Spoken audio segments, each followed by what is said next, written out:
Et comme on enterrait un homme, voici, on aperçut une de ses troupes, et l'on jeta l'homme dans le sépulcre d'Élisée.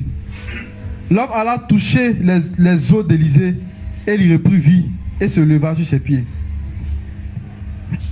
Frère, je vous assure, les ossements d'Élisée, qui représentent l'onction de l'esprit, nous sera communiqué. Frère, regardez la scène qui s'est passée.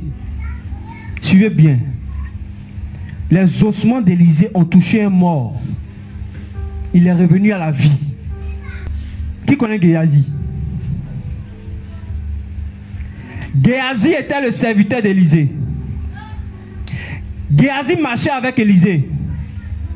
Il était familier avec Élisée. Il y avait la parole. Élisée lui avait donné le bâton qui représentait la connaissance, mais il n'y avait pas la vie. Lorsqu'il est parti déposer ce bâton devant ce petit qui était mort, il n'y a pas la vie.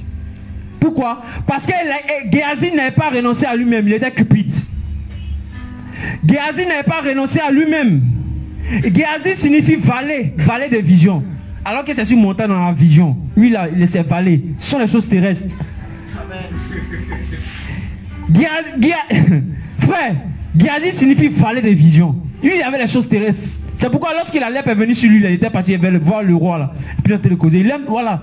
Il aime les choses terrestres. Géasi marchait avec Élisée. En temps normal, c'est le serviteur qui succède à son maître. Comme Élie a succédé, Élisée a succédé à Élie. Mais Géasi n'avait pas renoncé à lui-même. Quoiqu'il avait la connaissance des Écritures, mais il n'avait pas la vie. Il n'avait pas l'esprit de Christ. C'est pas parce que tu marches avec des personnes qui ont l'esprit de Christ que le Seigneur va te oindre. C'est pas parce que tu marches avec des personnes, une assemblée, où même il y a la vérité, que le Seigneur va te oindre.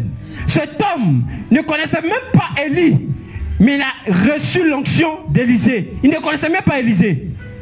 Le Seigneur va nous dire, cet homme qui était mort, si tu meurs selon la chair, le Seigneur va te communiquer son onction. Amen. Cet homme était mort, mais il avait une intimité avec le Seigneur.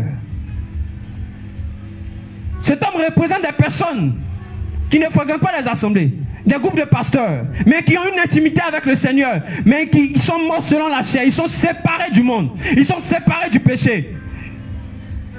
Ils sont séparés de la convoitise, des choses de ce monde. Ça ne les intéresse plus. Ils sont morts selon la chair. Et les ossements d'Élisée ont touché le mort. Il est revenu à la vie. Le Seigneur, je vous dis de la part du Seigneur, tous ceux qui seront morts selon la chair vont expérimenter l'onction de l'esprit. Vont expérimenter l'onction de l'esprit. Tous ceux comme cet homme qui était mort. On l'avait oublié. Personne ne parlait de lui. Mais il avait une intimité avec le Seigneur. Frère, Jésus veut nous oindre. Mais d'abord, le renoncement. Est-ce que tu es prêt? Est-ce que tu es prêt à renoncer à toi-même?